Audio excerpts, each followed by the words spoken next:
Hello everyone, welcome back to another episode of Art Whisperer 88. On your screen you will see one of my large format gel prints, and I had done this a while back, and I was going through my pile and I decided that this still needs some work.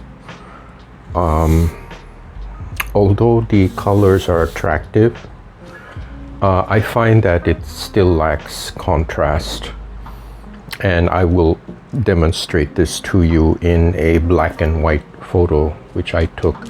Now, oftentimes many artists will take photographs of their work and look at it through the lens of a black and white photo.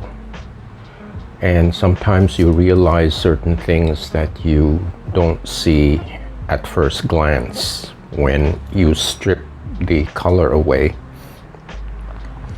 So I'll show that to you in a moment.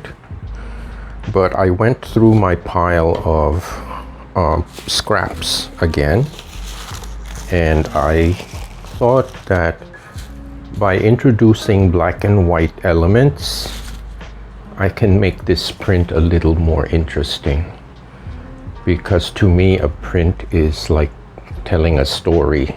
You have all these little anecdotes and elements that make it interesting to look at.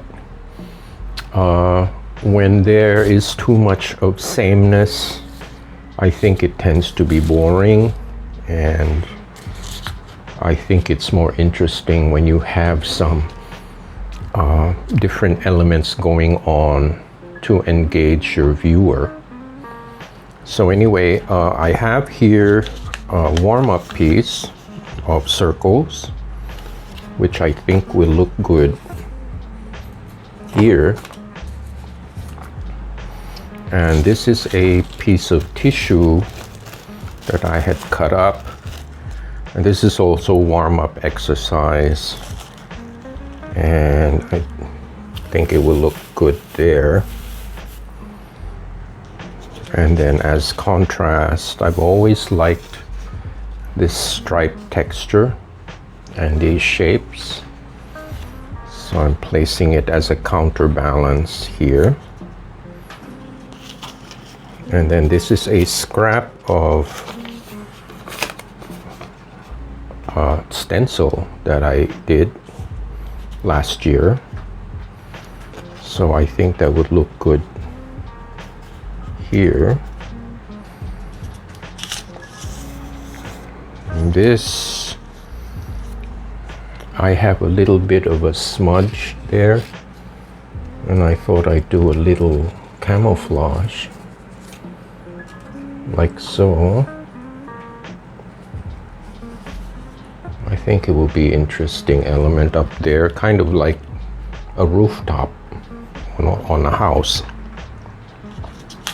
And then here's a piece of copy paper with some angular lines, just to counterbalance this. I just put that down here. There. I think that adds a little more interest and contrast to the picture.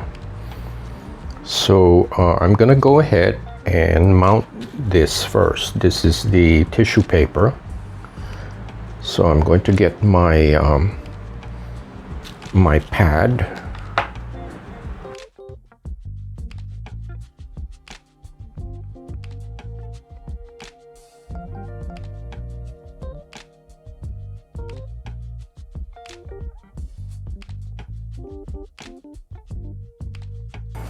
And this time I'm going to use the matte finish Mod Podge.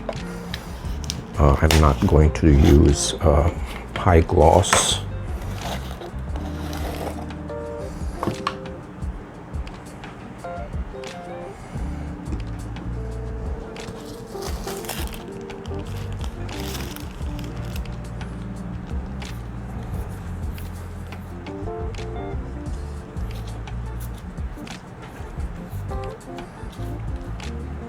Okay, so this goes like so. That's why it's always handy to have a rag nearby in case of accidents.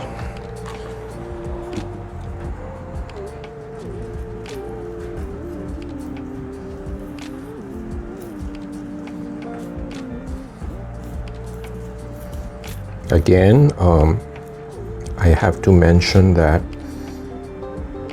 matte finish dries invisible, and that's why I like it so much, especially when you work on tissue paper. The tissue paper just becomes like a clear film. I'm working here on the bottom.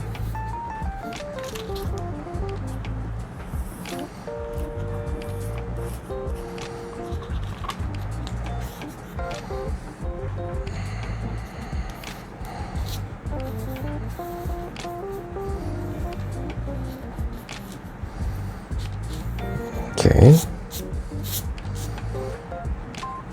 And then this piece here.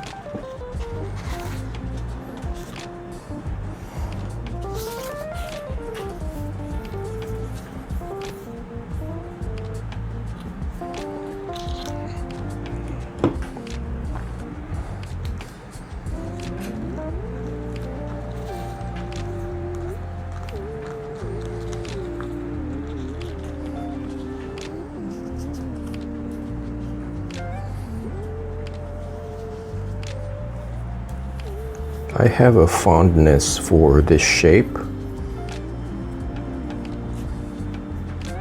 It's really a modified X. It goes like that.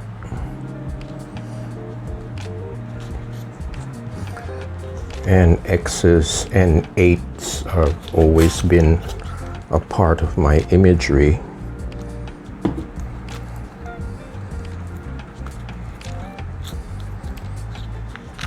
Okay, so this round shape goes like so, kind of like an exclamation point, but upside down.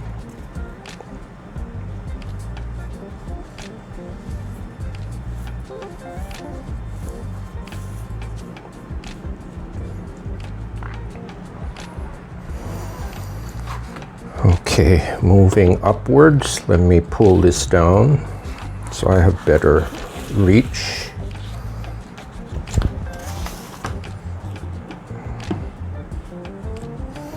And this piece goes up here.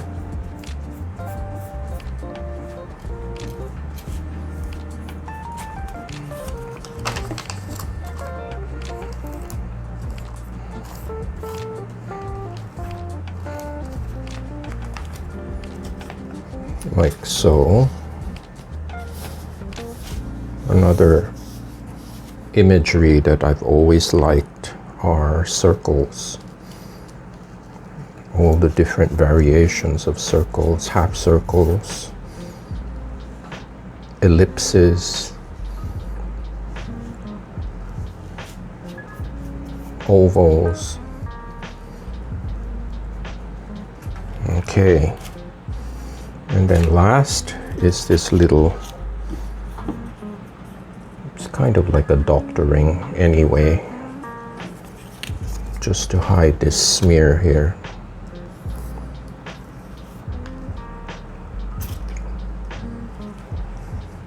Nobody will know, right?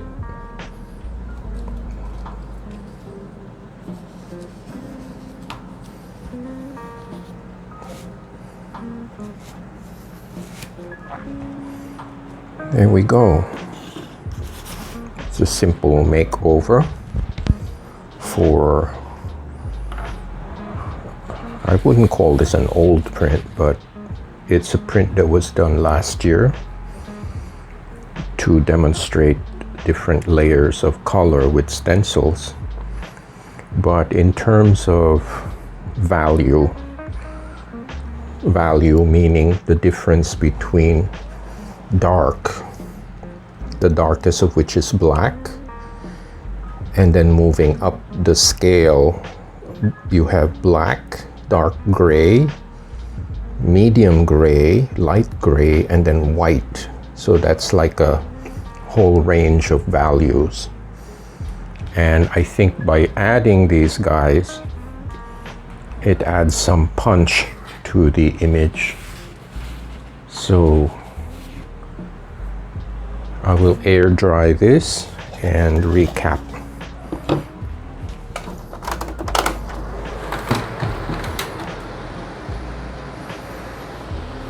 So I'll be right back.